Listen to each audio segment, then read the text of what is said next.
Así es que aquí vemos en Lucas 10, versículos 38 al 42, en donde el Señor Jesucristo le dice a Marta, que estaba afanada y turbada por muchas cosas, que María había escogido la mejor parte, la cual no le será quitada. Y esa sola cosa es lo más importante. Sentarse ante la presencia del maravilloso Salvador, de nuestro amado Señor Jesucristo, y escuchar su palabra. Ahora, como dijimos, puedes estar sentado, pero no sentado en tus laureles, pero no sentado como ocioso, perezoso, pero más bien sentado en tu manera de pensar, sentado en tu propia opinión, sentado en tu propio esfuerzo, sentado en tus afanes. Es decir, estando de pie, comparado con lo que estaba haciendo Marta, es afanada y turbada por muchas cosas. Pero el Señor Jesucristo quiere que nosotros consideremos su presencia y lo que Él nos dice en su presencia, su palabra, como lo más prioritario en nuestras vidas, para que entonces nosotros podamos en paz hacer las cosas necesarias, hacer lo que tenemos que hacer en esta vida.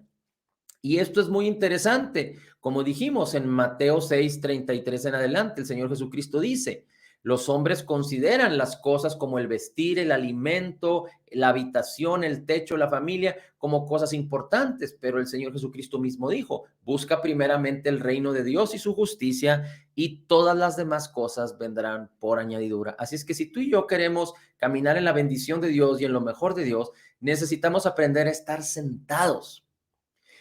La diferencia entre aquella María de ese momento de la escritura y nuestras vidas es que Jesucristo estaba de visita y la presencia era gloriosa y maravillosa en ese momento. Pero a causa de que nosotros vinimos al conocimiento de la verdad y al conocimiento de nuestro Señor y Salvador Jesucristo después de su muerte, sepultura y resurrección, Él hizo nacer en nosotros un nuevo espíritu y Él envió el Espíritu Santo a nuestras vidas. Y nuestro espíritu y el espíritu de Cristo, el Espíritu Santo, es uno. Así es que la presencia de Dios está de manera continua en nuestro interior. Nosotros somos una tercera parte, si lo queremos ver así, porque somos espíritu, alma y cuerpo. Una tercera parte de nosotros es como Jesús es. Primera de Juan 4:17, Primera de Corintios 6:17. El que se une con el Señor, un espíritu es con él. Somos tan divinos como Jesús. Somos divinamente como Cristo en nuestro interior. Y el Espíritu de Cristo y la voz de Cristo están hablando a nuestro espíritu, porque son uno, tienen un mismo sentir, hay una perfección y una unidad, y nuestro espíritu ha sido sellado con el Espíritu Santo de la promesa, como lo dice Efesios capítulo 1, versículo 13. Así es que nosotros necesitamos poner, ya no podemos escuchar la voz de Dios audiblemente como lo estaba haciendo María, y aunque yo no digo que alguno tuviera una experiencia como ella, pero ahora tenemos la palabra profética más segura, que es la palabra de Dios, que es lo que el Señor nos ha provisto por gracia, para que el Espíritu Santo nos revele. Recuerde que la palabra no se entiende por raciocinio, no es de manera por inteligencia humana o racional, sino que la palabra nos es revelada por el Espíritu Santo. Dice la escritura que nuestro espíritu tenemos la mente de Cristo porque somos uno. Así es que cuando nosotros ponemos la palabra en nuestros ojos, en nuestra boca, en nuestros oídos, en nuestra mente y en nuestro corazón, podremos declarar como lo que declaró Jesús. Una sola cosa es necesaria y esta no nos será quitada cuando nosotros atesoramos la palabra del Señor. Ahora, déjeme decirle algunos conceptos interesantes como principio, como fundamento de lo que queremos compartir. Fíjese cómo dice Efesios capítulo 2, versículo 6, apúntelo. Efesios 2, 6 dice que usted y yo, dice, juntamente con él, con Cristo, Dios nos resucitó y asimismo nos hizo sentar en los lugares celestiales con Cristo Jesús, para mostrar en los siglos venideros las abundantes riquezas de su gracia en su bondad para con nosotros en Cristo Jesús. Estamos sentados en lugares celestiales en Cristo. Nuestro espíritu está sentado juntamente con Cristo en lugares celestiales. ¿Con qué propósito? para mostrar en los siglos venideros, para mostrar en el tiempo que está por delante en este mundo y en la manifestación de la eternidad, las abundantes riquezas de su gracia que nos han sido dadas por su bondad en Cristo Jesús. Recuerde, todo nos ha sido concedido por gracia en Cristo y estamos sentados con Cristo porque somos uno con Cristo, porque Dios nos ha redimido de la maldición de la ley, porque nos ha redimido del pecado y de lo que nos separaba de Dios. Estábamos destituidos de la gloria de Dios, pero ahora hemos sido reconciliados y hemos sido justificados por la fe de Jesús y ahora hay paz para con Dios, para todo creyente nacido de nuevo. Y el creyente nacido de nuevo está en una posición perfecta y correcta, en una unidad perfecta con el Padre, con el Hijo y con el Espíritu Santo. Y esto es algo maravilloso, pero hay un propósito, que ese propósito, que esa bendición, que todo lo que nos ha sido dado por gracia en Cristo Jesús se manifieste en nuestras vidas, porque Dios nos ha llamado a ser testigos. El Señor Jesucristo le dijo a sus discípulos: me seréis testigos en Jerusalén, en Judea, en Samaria y hasta lo último de la tierra. Y un testigo es aquel que manifiesta a Jesucristo. Un testigo es aquel que manifiesta las riquezas de la gloria en Jesús. Un testigo de Jesús es aquel que manifiesta su amor, que manifiesta su compasión, que manifiesta su misericordia, su gracia, que manifiesta su bendición, su benignidad, que manifiesta como Jesús es. Así debemos manifestar nosotros, porque así somos nosotros en nuestro interior. Mire cómo dice ahora Romanos 5:17, que está muy en armonía con lo que hemos leído y visto hasta ahorita. Dice Romanos 5:17, pues si por la transgresión de uno solo, Adán, reinó la muerte, mucho más reinarán en vida los que reciban la abundancia de gracia y la abundancia del don de la justicia por uno solo, por la obra terminada, completa y perfecta de Jesús. Así es que el apóstol Pablo describe, ungido por el Espíritu Santo, inspirado por Dios, la palabra de Cristo, declarando: si por Adán reinó la muerte, por causa de Cristo, cuando entiendes, cuando conoces, entiendes y crees y recibes. Porque una cosa es tener un raciocinio, una cosa es tener conocimiento racional, pero otra cosa es creer,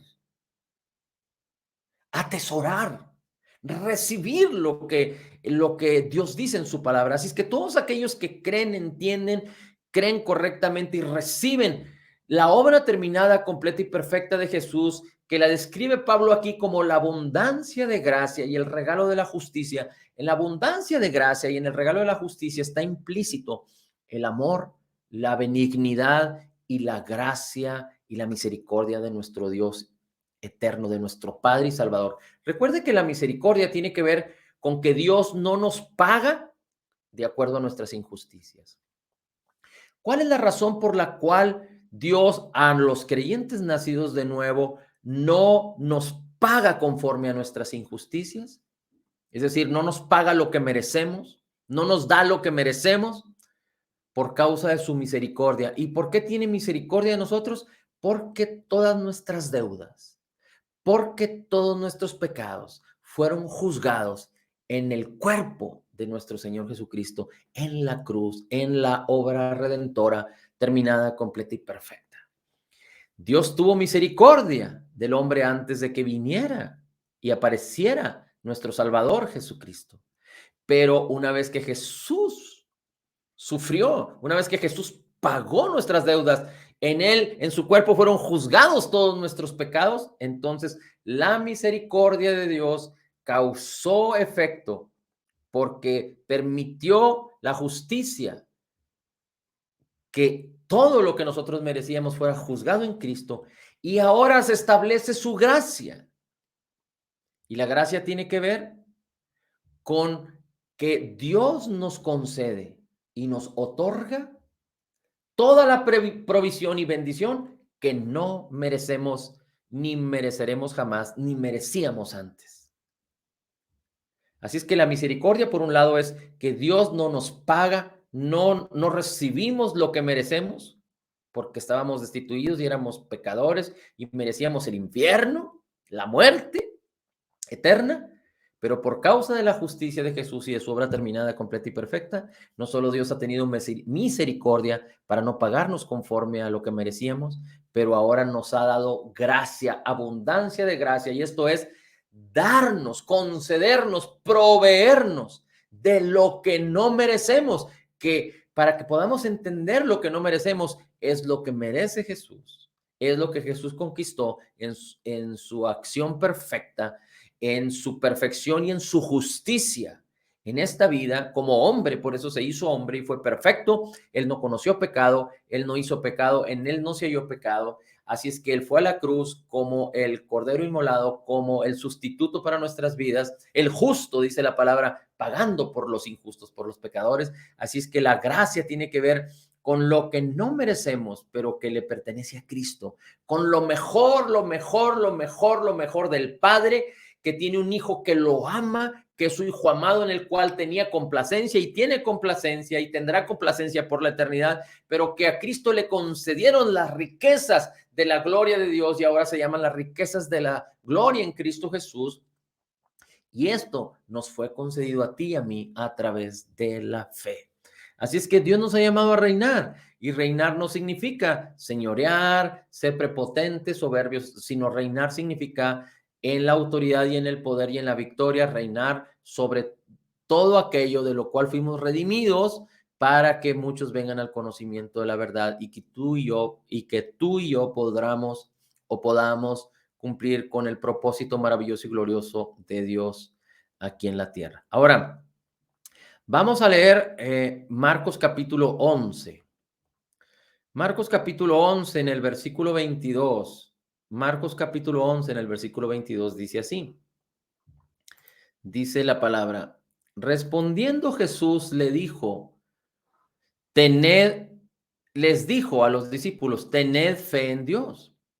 Porque de cierto os digo que cualquiera que dijere a este monte, quítate y échate en el mar, y no dudare en su corazón, sino creyere que será hecho lo que diga le será hecho. Por lo tanto, os digo que todo lo que pidiereis orando, creed que lo recibiréis y os vendrá.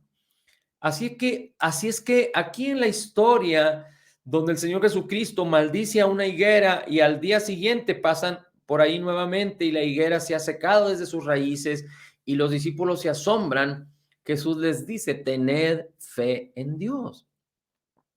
Y después habla de creer. Mire, dice, si tú le dijeras a este monte, quítate y échate en el mar, y no dudares en tu corazón, sino creyeres lo que dices, entonces lo que dices será hecho.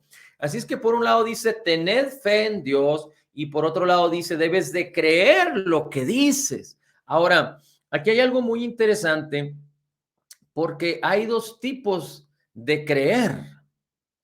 Aquí el Señor Jesucristo estaba hablando de algo que quizá los discípulos no habían experimentado del todo, quizá en parte. Recuerde que en la vida de los discípulos, antes de que Jesucristo fuera a la cruz, los discípulos participaron de las maravillas y del poder mismo del Señor Jesucristo en acción, de una manera extraordinaria. Miles y miles y miles de personas recibiendo milagros y el Señor Jesucristo hablando con autoridad, con poder, con gracia, con misericordia, con compasión.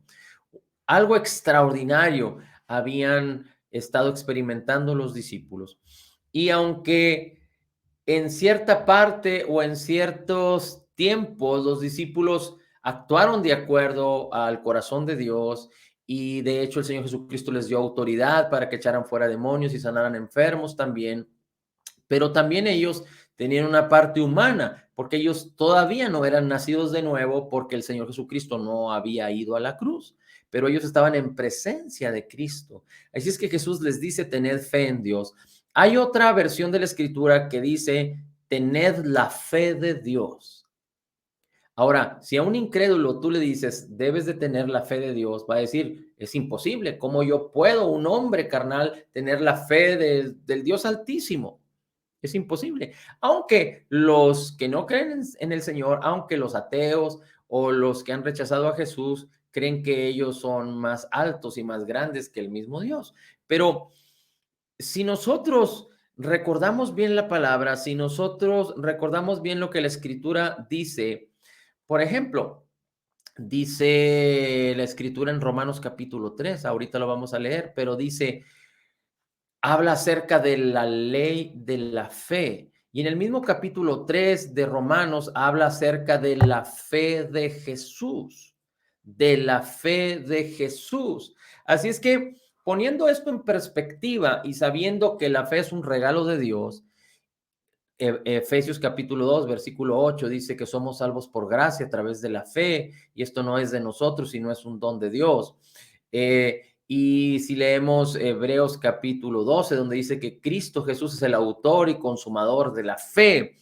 Y si recordamos Romanos capítulo 12, versículo 3, donde dice que hemos recibido la medida de fe. Y si recordamos también lo que dice el apóstol Pedro en la segunda carta, en el capítulo 1, aquellos que tienen una fe tan preciosa como la nuestra. Es decir, entendiendo que la fe no es de nosotros, al menos la fe bíblica, la fe en la cual debemos conducirnos, no es nuestra fe, sino es la fe de Jesús.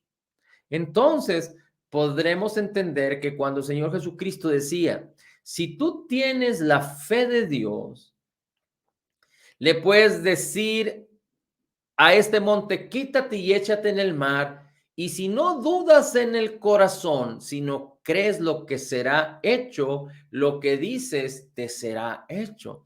Así es que aquí hay un misterio, pero algo revelado muy grande, porque hay una manera de creer, que es la manera en la que los hombres comúnmente creen. Es decir, nosotros fuimos habilitados con una parte de nuestro ser que es llamado a creer. Todos los hombres tienen esta particularidad. Todo mundo tiene la capacidad de creer. Quizá vamos a llamarle fe humana, tiene la capacidad de creer por la evidencia. Por ejemplo, tú conoces que una silla que tiene 4 patas te puede sostener si tú te sientas. Y entonces cualquiera que te diga, siéntate en esa silla, tú te vas a sentar por fe, por causa de que tienes la evidencia física de que si te sientas, la silla te va a sostener.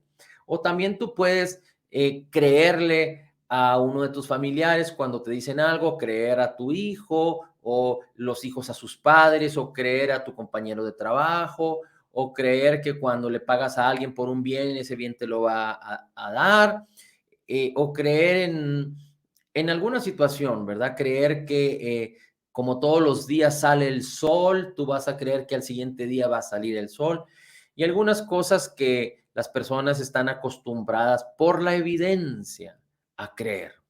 Pero esta fe humana o la manera de creer humanamente hablando está fundada o viene por causa de lo humano, viene por causa de lo que tus ojos ven, lo que tus oídos oyen, lo que tus pensamientos piensan en respecto a la sabiduría humana.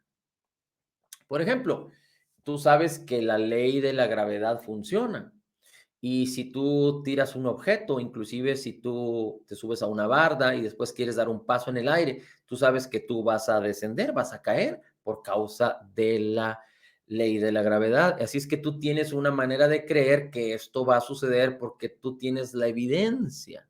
Bien, ahora, también esta fe humana puede considerarse como la incredulidad, porque si en esta fe humana tú tienes la evidencia de la enfermedad, o tú tienes la evidencia de la escasez, o tú tienes la evidencia de sufrir un problema, o tú tienes la evidencia de la desilusión o del engaño, o tú tienes la evidencia de, del maltrato o de la bajo autoestima o de la soberbia, y tú crees esto y tú te aseguras de esto y tú caminas en ello, entonces esa fe humana se convierte en incredulidad en relación o comparada con la fe de Cristo, con la fe de Jesús. Así es que Dios no quiere que en ti opere la fe de Dios que te fue dada por gracia. Es un regalo. El fruto del Espíritu es amor, gozo, paz, paciencia, fe. La fe de Cristo es un regalo que te fue dado en la medida correcta para que tú seas bendecido apropiándote de todo lo que Dios te ha concedido por gracia a través de la fe. Recuerda, la fe es como la mano que toma lo que nos ha sido dado por gracia. Entonces, Dios no quiere que en cierta área, en cierta situación, en cierta cuestión en particular, tengas fe humana y fe divina. Aunque cuando la fe humana está en armonía con la fe divina no tiene obstáculo. La fe divina no tiene detenimiento. La fe divina puede operar libremente en tu vida. Pero cuando la fe divina, la fe de Cristo mora en ti y también hay fe humana, que más bien es incredulidad, porque la fe divina te dice que tú por las heridas de Cristo has sido sanado, y la fe humana te dice que tú estás enfermo y que necesitas a un médico, necesitas un tratamiento médico o que te puedes morir. Y la fe divina te dice que la ley del Espíritu de vida en Cristo Jesús te ha librado del poder del pecado y de la muerte. Entonces, tu fe divina está siendo obstaculizada por la incredulidad o la fe humana que está basada en las evidencias de este mundo, en el caos y en las tinieblas. La fe divina está basada en la palabra del Señor. Recuerda, la fe viene por el oír la palabra. Así es que hay una fe humana, pero ¿cómo viene la fe divina? La fe divina te fue concedida, te fue dada, pero ¿cómo viene? ¿Cómo aparece en acción? A través de la palabra, a través de oír, de oír, de oír, de oír la palabra. Y así es que aquí el Señor Jesucristo los pone en una cuestión difícil porque ellos no habían sido nacidos de nuevo. Ellos vivían, estaban sustentados directamente por lo que Jesús les hablaba. Y es muy claro, por ejemplo, recuerda que Pedro le dijo al Señor Jesús, tú eres el Cristo, el Hijo del Dios viviente. Y Jesús le dice, no te lo reveló carne ni sangre, sino mi Padre que está en los cielos. Y después, minutos después, el Señor Jesucristo, cuando Pedro le dice, no vayas a morir, no vayas a Jerusalén a padecer ni a morir. Y Jesús mismo le dice, apártate de mí, Satanás. Es decir, en los discípulos había altibajos, tenían fe, la fe de Cristo, participaban de la fe de Cristo, aunque todavía no les había sido dado el Espíritu y por lo tanto no tenían en plenitud la fe de Cristo como la tuvieron después de que Jesucristo murió y resucitó y que vino el Espíritu Santo sobre ellos, así como ha venido sobre nosotros y está en nosotros. Así también los discípulos participaron de esta misma bendición.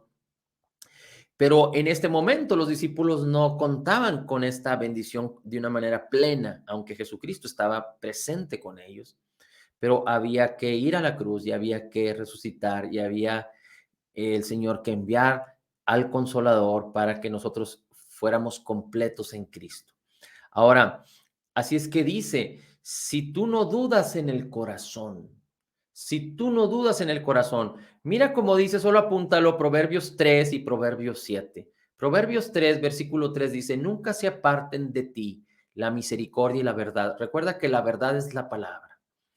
Átalas a tu cuello, escríbelas en la tabla de tu corazón. ¿Y cómo dijimos que se escribe la verdad de la palabra de misericordia, de gracia y de justicia y de paz en nuestros corazones? A través de declarar la palabra. A través de meditar, creer y declarar la palabra. Salmo 45, mi boca es como pluma que escribe, dice el salmista. En Proverbios 7, versículos 1 al 4, dice, hijo mío, guarda mis razones y atesora contigo mis mandamientos. Atesorar es guardar en el corazón. Recuerda la palabra que dice que sobre toda cosa guardada, guardes tu corazón porque de él mana la vida. El Señor nos indica, permite que la palabra sea escrita en tu corazón. No escribas los pensamientos de este mundo, la incredulidad de este mundo, el temor de este mundo, las mentiras y los engaños de este mundo a través de escuchar una y otra vez y a través de declarar con tu misma boca y una y otra vez lo mismo de este mundo. No permitas que eso sea escrito en tu corazón. Guarda tu corazón. pero sabemos que no somos perfectos y que en su momento dejamos que esas cosas se escribieran. Bueno, pues ahora hay que reescribir. Dios ha perdonado todas nuestras iniquidades, ha limpiado nuestros corazones con su sangre, así es que ahora hay que reescribir las tablas del corazón a través de meditar, creer y declarar la palabra, atesorar la palabra. Dice, guarda mis mandamientos y vivirás. Proverbios 7. Y mi ley, como las niñas de tus ojos, guárdala. Lígalas a tus dedos, escríbelas en las tablas de tu corazón. Di a la sabiduría, tú eres mi hermana, y a la inteligencia llama parienta. Di a la sabiduría, tú eres mi hermana. La sabiduría de la que está hablando en Proverbios es la sabiduría de Dios. Es la sabiduría que viene por causa de oír la palabra, de perseverar en la palabra, de escribir la palabra en nuestros corazones. Cuando la meditamos, la creemos, la declaramos, la meditamos, la creemos correctamente, la declaramos. Y básicamente, como hemos dicho ya, la conocemos, la entendemos correctamente, la creemos correctamente, la meditamos, perseveramos en ella hasta que sea escrita en el corazón. Y ahí la fe empieza a efectuarse y entonces la ponemos en acción y ahí la fe manifiesta obras. Recuerda que una de las primeras acciones o de las obras de la fe es hablar la palabra. Ahora, vamos a ver ahora, mira cómo dice la escritura en Marcos capítulo 9. Marcos capítulo 9. Y vamos a ver una pequeña porción de una historia de un hombre que tenía un hijo que estaba poseído y este demonio lo quería matar. Y los discípulos quisieron echar fuera el demonio y no pudieron. Y entonces el Señor Jesucristo, después que descendió del monte de la transfiguración, se aparece en escena y le pide a este hombre que venga con su hijo. Y en el versículo 22 de Marcos 9 dice, y muchas veces el hombre, el padre hablando al Señor Jesús, muchas veces este espíritu le echa en el fuego a su hijo y en el agua para matarle. Pero si puedes hacer algo, dice el padre, Señor Jesús, o dice Jesús, si puedes hacer algo, ten misericordia de nosotros y ayúdanos. Hay dos conceptos de las personas incrédulas, creyentes, que pueden venir a sus mentes y a sus corazones por falta de entendimiento y de conocimiento y de revelación de la palabra. Una de ellas es, si Dios podría hacer tal cosa. Y otra cosa es, si Dios quiere hacer tal cosa. Así es que en la mayoría de los incrédulos no pasa por su mente el hecho de que si Dios puede o Dios quiere, porque viven alejados de Dios. Es decir, no es algo que normalmente esté en sus mentes y en sus corazones, aunque muchos pueden dudar si Dios puede, aunque aquellos sobre todo los ateos, y aunque muchos pueden dudar si Dios quiere, pero Dios aún insiste en su palabra diciendo, yo amé al mundo y Jesucristo pagó por los pecados no solo de los creyentes, sino de todo el mundo. Así es que aquí vemos a este hombre diciendo, si puedes hacer algo. Así es que para el creyente nacido de nuevo, no es posible que podamos pensar que si Dios puede hacer algo, porque Dios es omnipotente. Uno de los principales fundamentos del evangelio, del cristianismo, es que Dios es omnipotente. Todo lo puede. No hay nada imposible para Dios. Pero muchos creyentes pueden pensar que no saben si Dios querrá hacerlo. El problema muchas veces para el creyente no es si Dios puede, sino más bien si Dios quiere hacerlo, porque muchos se sienten indignos o muchos no entienden el concepto del evangelio y no entienden el corazón de Dios y la naturaleza de Dios para entender que Dios puede y quiere. Dios siempre quiere amarte más de lo que tú le amas. Es más, Dios te ama y no te puede amar más. Pero Dios quiere lo mejor para ti, por eso te concedió todo por gracia en Cristo Jesús, más de lo que tú quieres lo mejor para ti. Pero este hombre aquí le dice si puedes a Jesús. Y aunque pudiéramos considerar como un insulto El Señor Jesucristo, en su corazón y en su actitud de misericordia y compasión, le responde algo muy extraordinario. Jesús le dijo, si puedes creer, si hablamos de poder, no se trata de que yo pueda, pero el Señor Jesucristo le dice, si puedes creer, al que cree todo le es posible.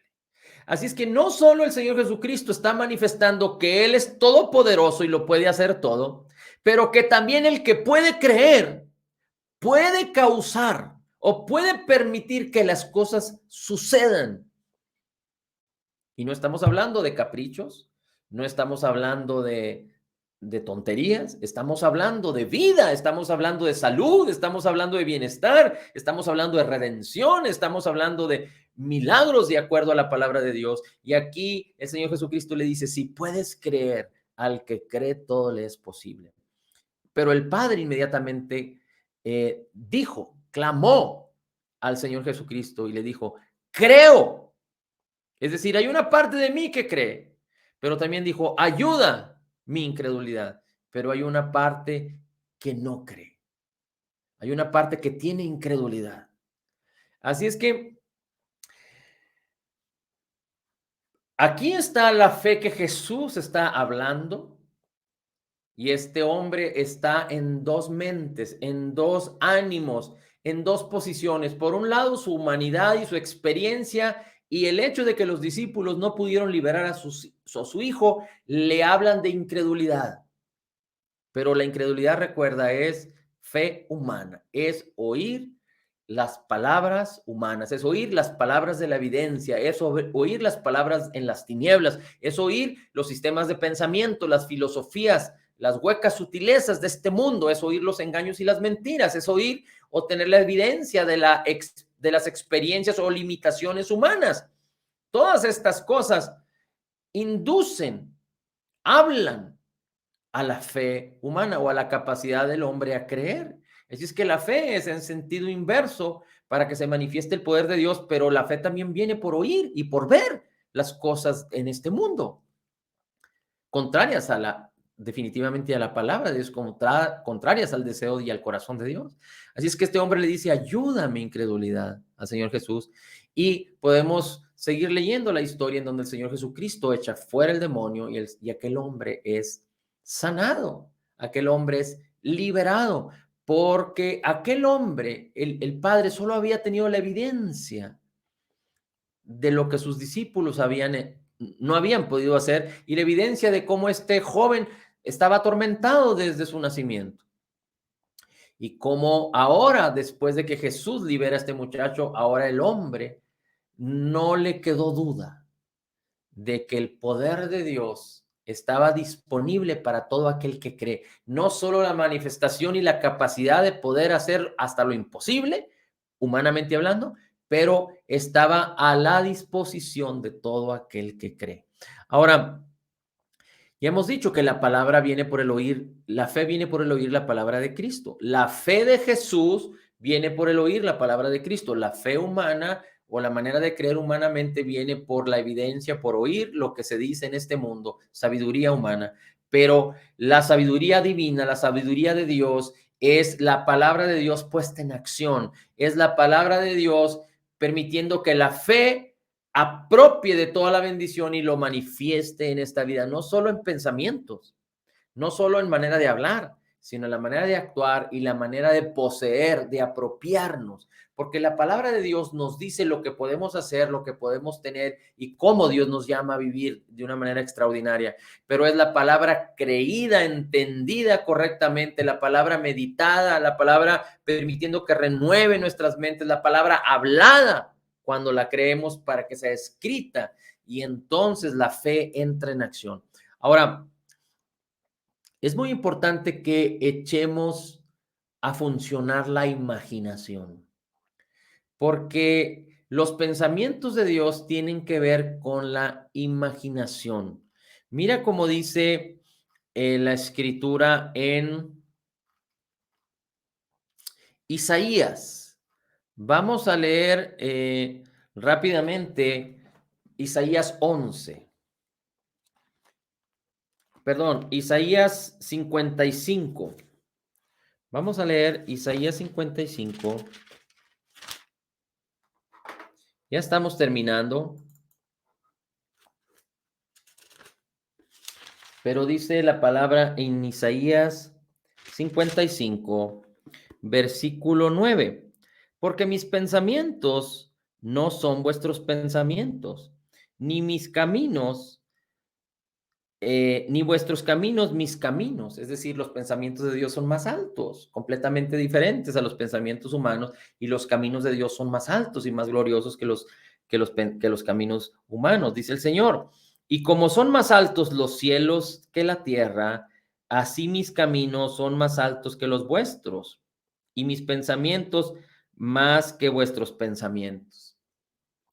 Como está la altitud entre el cielo y la tierra.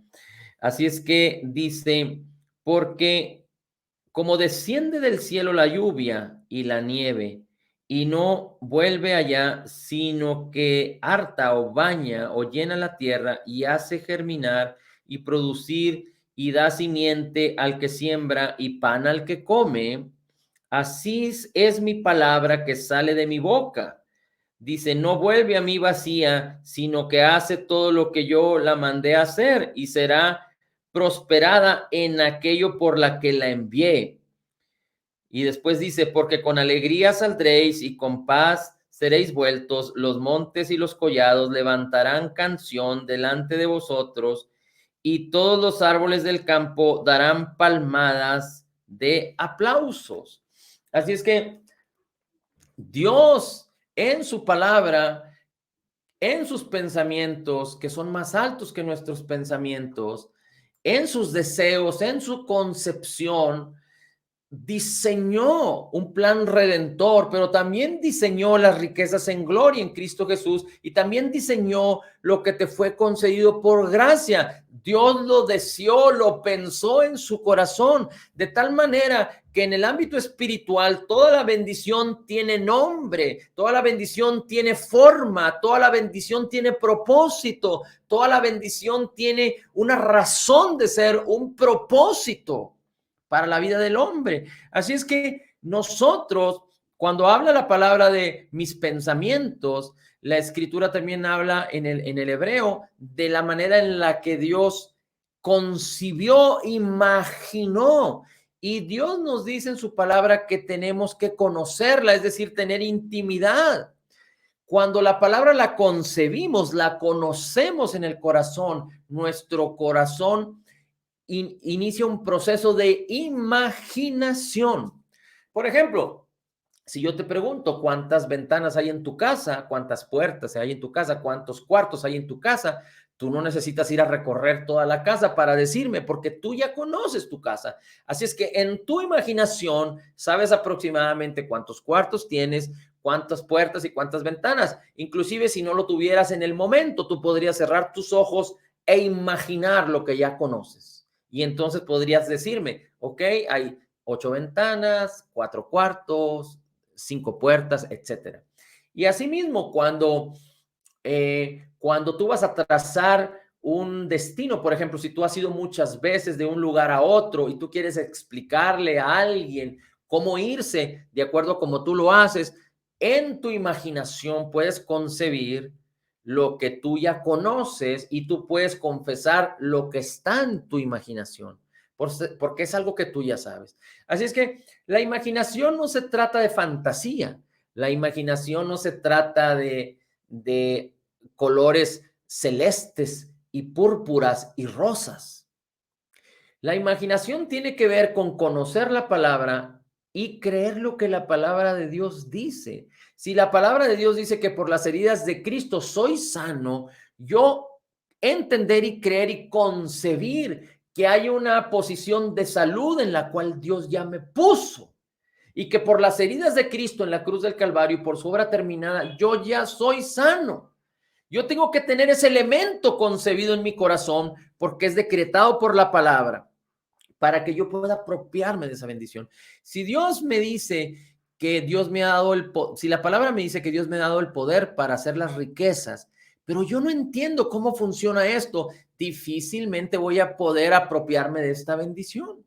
Pero si entiendo que la palabra de Dios me dice, Dios te da el poder para hacer las riquezas y Dios bendice la obra de tus manos, entonces eso significa que con tu trabajo, por una parte, con tu trabajo vas a causar que la bendición venga, como no sucede con tu vecino, quizá como no sucede con tu hermano que camina en incredulidad, pero como tú eres altamente favorecido, la bendición en tu trabajo está sobre ti. Pero ¿por qué muchos trabajadores y muchas personas que tienen negocios en la vida, cristianos, no prosperan? Porque no conciben en el corazón, por lo tanto no viven en la fe de Dios, pero viven en la fe de los hombres. Porque al vecino le está yendo de esta manera, al otro vecino le está yendo de la otra manera, así es que a mí me está yendo de la misma manera, así es que vives en la fe de los hombres, pero Dios nos ha llamado a vivir de la fe de Jesús. Rápidamente te digo, Romanos 8. Bueno, primero te digo Romanos 3:27. La fe, la ley de la fe. La ley tiene que ver con algo que es sustentable, que permanece, que Dios estableció como principio y que no falla. Que Dios estableció como principio es constante y no falla. Y sus leyes, en sus leyes interviene lo espiritual y lo material. Por ejemplo, la ley de la gravedad es algo que es consistente, no falla. La ley de la termodinámica es algo que es consistente, no falla. Lo que tenga que ver con la electricidad, cualquier ley es consistente, no falla. Bueno, pues hay una ley fundamental para el creyente, es la ley de la fe. Y por eso decimos que Dios es fiel a su palabra. Pero no es decir que Dios es fiel a su palabra significa que Dios va a actuar en forma automática. No, Dios opera a través de la ley de la fe. El poder de Dios se manifiesta a través de la fe. Lo que te fue concedido por gracia en Cristo Jesús se hace vivo, se hace real, se hace substancia. Recuerda que la fe es la substancia de lo que se espera, la convicción de lo que no se ve. Se hace realidad en este mundo, ya existe en el mundo espiritual, pero yo tengo que concebirlo, entenderlo, imaginar que ya existe cada bendición. Y cuando yo entiendo esto, creo esto a través de la palabra, entonces la ley de la fe opera. Acuérdate que la ley de la fe opera a través de la palabra de Cristo, a través de creer y declarar la palabra de Cristo. Esa es así es como la ley de la fe opera y es consistente y es poderosa, pero es importante que no operemos en la fe de los hombres. ¿Cómo saber si en mí está la ley de los hombres o la ley de la fe? Cuando hay ley de los hombres, perdón, ¿cómo saber si opero en la fe de los hombres o en la fe de Jesús? Si no dudares en el corazón. Así es que cuando yo quiero operar algo en el ámbito espiritual para que se manifieste en el ámbito natural, pero dudo, entonces es la fe de los hombres la que quiere operar. Si no tengo la seguridad, si no concibo, si no he sido atrapado, si no he atesorado la palabra de Cristo, si la palabra de Cristo no se ha escrito en las tablas de mi corazón, entonces no va a haber una seguridad contundente. Ahí la fe de Cristo no puede operar, no se está manifestando. Entonces puede ser que sea una fe humana. Y aunque se haya manifestado y se haya escrito la palabra de Cristo en tu corazón, pero si tú no fuiste diligente en perseverar y tú le abriste tus oídos a la incredulidad, tus ojos a la incredulidad, entonces puede ser que existe la fe de Jesús, pero no la dejas operar por causa de tu incredulidad. Así es que, ¿cómo puedo saber que la fe de Jesús está operando? Cuando he permitido que la palabra de Cristo sea lo más precioso y valioso en mi vida, cuando he escrito de una manera continua la palabra de Cristo en mis corazones, en mi corazón, y no permito que la incredulidad en esa área de mi vida o en cualquier otra área de mi vida penetre y venga a mi vida, y he escrito y sobrescrito la bendición de Cristo en mi corazón. Ahora, para explicarte un poquito más acerca de la ley, hay otras dos leyes muy maravillosas que operan por la ley de la fe. Toda la bendición de Dios opera por la ley de la fe. Recuerda que la parábola de las parábolas es la parábola de la semilla.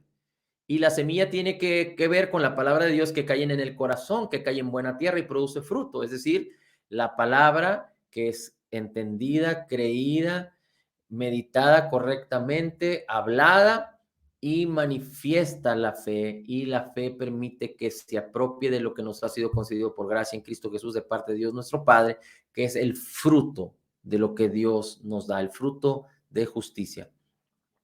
Y hay otras dos leyes que funcionan y operan a través de la ley de la fe. Una de ellas es la ley del espíritu de vida en Cristo Jesús. Romanos 8 dice que no hay ninguna condenación para los que están en Cristo, para los que no andan conforme a la carne, sino conforme al espíritu. Y después el versículo 2 dice, porque la ley del espíritu de vida en Cristo Jesús, esto es algo consistente, continuo.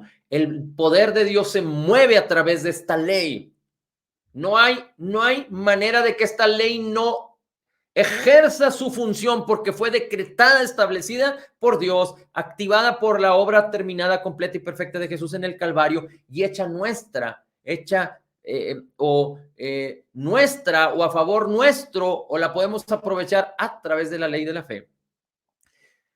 La ley del espíritu de vida en Cristo Jesús, del espíritu que mora en mí, dice, me ha librado de la ley del pecado que opera en los incrédulos, que opera en los que no caminan en la ley de la fe. Me ha librado de la ley del pecado y de la ley de la muerte.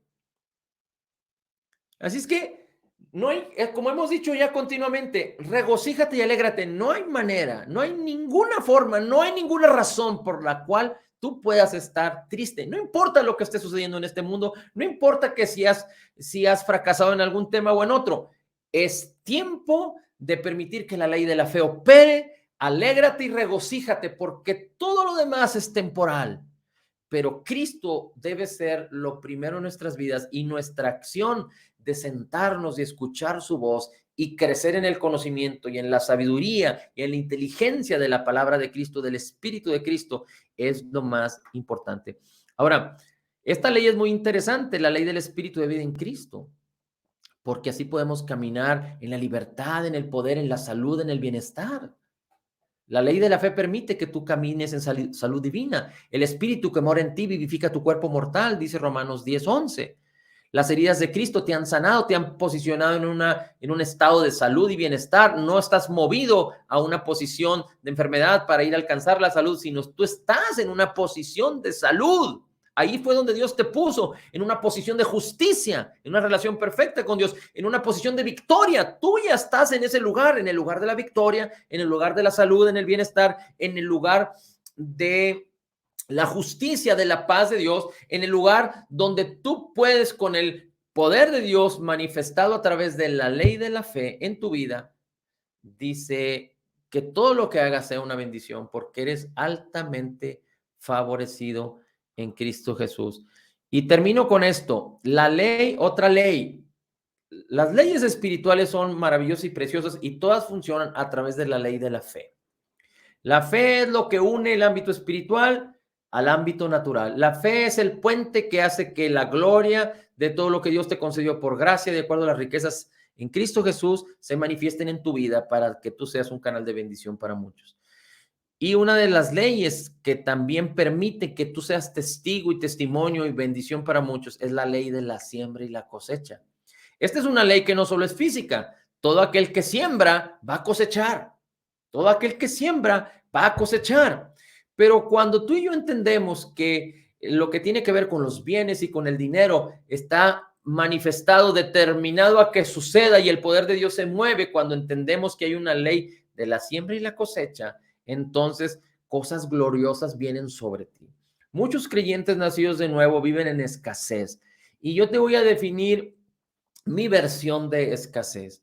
Hay dos tipos de escasez. La escasez cuando tú tienes problemas económicos y que a veces no tienes ni para comer o para tus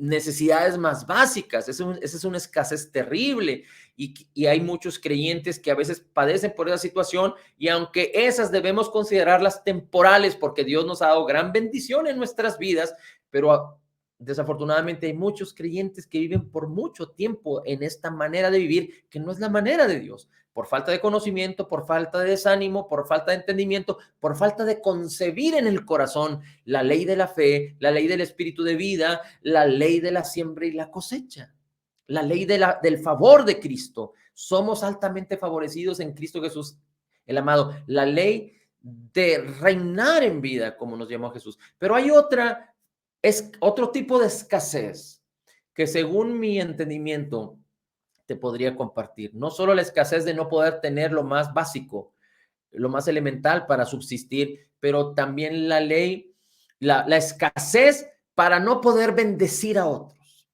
Cuando nosotros caminamos en egoísmo, cuando nosotros caminamos sin entender el propósito que Dios ha puesto en nosotros, cuando nosotros solo pensamos en nosotros mismos, lo cual tampoco es lo que Dios nos llamó a hacer.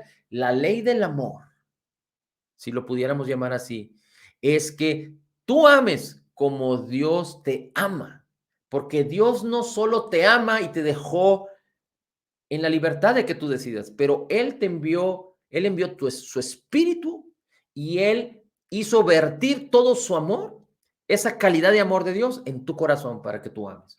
Bien, así es que dice 2 Corintios capítulo 9, versículo 6, acerca de la ley de la siembra y la cosecha. Ahorita en Isaías 55 leímos que Dios envía la lluvia y riega la tierra y Dios da semilla al que siembra y pan al que come. Bueno, el apóstol Pablo también en Corintios declara esta versión de Isaías y dice, por esto digo, el que siembra escasamente también segará escasamente. Aquel que siembra escasamente no está caminando en la ley de la siembra y la cosecha a través de la ley de la fe. Quizá está operando en una fe humana y sabe que si siembra va a cosechar algo, pero si lo haces con escasez cosecharás. Pero el que siembra generosamente, y esto es cuando entendemos y concebimos la ley y el corazón de Dios, dice, y el que siembra generosamente, generosamente también segará. Cada uno debe dar como propone en su corazón. Dios nos ha puesto la libertad para decidir. Y cada uno debe concebir en el corazón lo que ha de dar. ¿Cómo es que podemos concebir con certeza lo que debemos de dar? Bueno, hay ciertas normas y ciertas reglas, pero lo más importante de todo es escuchar y oír la voz del Espíritu de Dios en nuestros corazones. Porque la parte del corazón, ahí está la palabra, pero también el Espíritu que está escuchando perfectamente al Espíritu de Cristo, habla al corazón. Así es que cuando nosotros escuchamos en nuestro corazón la voz de lo que Dios nos está diciendo respecto a la siembra y la cosecha, debemos proponer en el corazón, diseñar, definir en el corazón de acuerdo a la palabra, pero no con tristeza, pero no por necesidad, porque Dios ama al dador alegre, porque Dios ama al dador alegre. Y así como escuchar la voz de Jesús, atesorar la voz de Jesús, estar sentados quietos para reinar, pero ser pacientes y pacíficos para que podamos ser libres de los afanes, para que podamos ser libres de las tareas cotidianas y de la ansiedad. Aquí el Señor dice, no debes de dar con tristeza ni por necesidad. Tú quieres tener un corazón libre de necesidad y libre de tristeza en el área económica, libre de preocupación y libre de afán en el área económica. Necesitas convertirte, apropiarte por la ley de la fe de lo que te fue dado. ¿Qué te fue dado? Un corazón alegre, un corazón generoso. Todo creyente nacido de nuevo tiene ya un corazón alegre, tiene ya un corazón generoso. Solo necesitas actuar en la ley de la fe, en la ley de la siembra y la cosecha para que tú abundes en esta bendición. Pero fíjate cómo dice, primero Dios ama al dador alegre, no ama al dador necesitado, no ama al que da con tristeza. Y no significa que Dios deje de amarte, no. Significa que Dios vertió su amor y su amor armoniza con un corazón alegre. Por eso, ni siquiera con las cuestiones materiales deberíamos estar tristes, sino alegres, porque todo nosotros le pertenecemos al Señor y todo lo que Dios nos da, Él es la fuente de nuestra provisión. Dice 8, y poderoso es Dios para hacer que abunde en ti toda gracia, a fin de que tengas siempre todo lo suficiente en todas las cosas, libre de escasez, la primera escasez que hablábamos, pero también que abundes para toda buena obra, libre de la escasez de poder bendecir a otros. La mayoría de los cristianos viven en la escasez de poder bendecir a otros porque Dios no los ha prosperado, porque ellos no han operado en la ley de la fe de tal manera que no pueden bendecir a otros como quisieran. Quizá muchos deseamos en el corazón, yo quiero bendecir a muchas personas, pero no has caminado de una manera genuina en la ley de la fe porque tienes preocupación, porque tienes tristeza, porque tienes ansiedad, porque quizá no estás entendiendo correctamente. Pero dice la Escritura, teniendo siempre todas las cosas lo suficiente, puedas abundar para buenas obras, porque dice la Escritura en el versículo 10, y él es el que da semilla, Dios, el que da semilla al que siembra y pan al que come, y Él proveerá y multiplicará vuestra sementera y aumentará los frutos de tu justicia. ¿Quién? Dios. ¿Cómo? A través de la ley de la siembra y la cosecha. ¿Cómo? A través de la ley de la fe, creyendo lo que Él dice. Por eso yo te animo a que estos versículos no solo los apuntes, sino los medites y los hagas tuyos, los escribas en las tablas de tu corazón, para que estéis enriquecidos en todo, para que seas libre en todo, lo cual produce por medio de nosotros acciones de gracias. Acciones de gracias. ¿Cuáles son las acciones de gracias? Tú estás agradecido y tú bendices, y a quien bendices también está agradecido. Y estas acciones de gracias son acciones de gracias a Dios. Tú estás agradecido con el Señor y a quienes reciben tu bendición están agradecidos con el Señor también, y Dios es glorificado. Versículo 12, y con eso terminamos. Porque la administración o la manera de este servicio de la siembra y la cosecha de bendecir a otros no solamente suple lo que a los santos les hace falta, sino que también abunda para muchas acciones de gracias a Dios, para muchas buenas obras, para que todos al unísono den gracias a Dios. Padre, te damos a ti el honor, la gloria y la alabanza. Señor, queremos estar seguros, sentados, quietos, escuchando tu voz, no afanados ni turbados, pero creyendo tu palabra, sabiendo que tú nos has llamado a vivir por la fe de Jesús. Y la fe de Jesús es una ley que es consistente. Tú nos lo has enseñado en tu palabra. Pero cuando nosotros hacemos que la fe de Jesús entre en acción a través de oír la palabra, y no solo creerla, entenderla, conocerla correctamente, pero escribir en las tablas de nuestro corazón a través de declararla y permitir que ella renueve nuestros pensamientos y se atesore en el corazón, entonces a través de la ley podemos vivir en la manera en la que tú nos has llamado a vivir, en lo mejor de ti. Gracias, Señor. Gracias, Señor, por tu palabra. Gracias, Señor, por la bendición que nos has dado. Permite, Señor, que perseveremos en tu palabra y que tu palabra domine cada área de nuestras vidas. Tú eres el único digno de recibir la gloria y eres el Señor y Salvador de nuestras vidas y de nuestros corazones. Gracias, bendito Dios. La gloria, el honor y la alabanza es para ti. Bendición sobre las familias. Padre, te pido que con sabiduría y con inteligencia y la vida de mis hermanos sea conducida a través de que ellos puedan ser alumbrados y iluminados en sus corazones, en su entendimiento por tu palabra viva y poderosa, tu palabra viva y eficaz, y que mis hermanos puedan vivir en la ley del Espíritu de vida en Cristo, en la ley de la siembra y la cosecha, en la ley de la fe, en todo tiempo y en todo lugar, y que puedan ser un canal de bendición para muchos. En Cristo Jesús te damos el honor, la gloria y la alabanza, Padre. Toda la gloria sea dada al Padre, al Hijo y al Espíritu Santo. Y declaramos que en Cristo somos totalmente perdonados, perfectamente justificados, altamente favorecidos, profundamente amados. Somos grandemente bendecidos, somos más que vencedores en Cristo Jesús. Porque como Jesús es, así somos nosotros en este mundo. Porque somos la justicia de Dios. Así que recibiendo la abundancia de gracia y el regalo gratuito de tu justicia, Señor, podemos decir que todo lo podemos en Cristo Jesús que nos fortalece. Amén, amén y amén. Aleluya. Amén. Amén. Nos vemos a la noche. Bendiciones.